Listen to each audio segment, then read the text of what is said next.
Handa na ang Senate Committee on Ethics and Privileges na simulan ang kanilang mga pagdinig. Ito ay matapos makumpleto ang mga kinakailangang lagda para sa opisyal na tuntunin ng komite. Ayon sa chairperson nito na si Senator Joseph Victor J.V. Ejercito, maaari nang umusad ang investigasyon at pagdinig kaugnay ng mga reklamo sa mga senador. Aniya, nakatakda ng i-publish sa pahayagan ngayong Biyernes ang rules o alituntunin ng komite na magsisilbing go signal para opisyal na makapagsimula ang panel sa pag-evaluate ng mga reklamo at pagsasagawa ng mga hearing.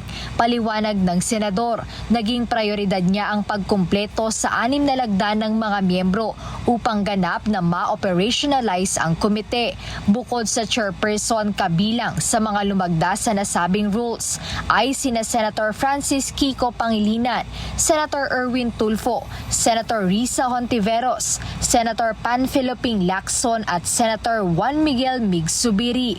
Sa darating na April 28, muling magpupulong ang komite para sa kanilang unang agenda o ang pagsusuri sa mga pending na reklamo. Dito, inaasahang titingnan ng panel kung ang mga reklamong ito ay pasado sa aspeto ng form and substance bago tuluyang dinggin. Sa huling impormasyon mula sa chairman ng komite na si Senator Ejercito, mayroon ng 9 na reklamong naihain sa komite, kabilang na ang nakabinbing reklamo laban kay Senator Ronald Bato de la Rosa na ilang buwan nang absent o hindi nagpapakitang personal sa Senado. Jedne Resina, humahataw sa balita ngayon.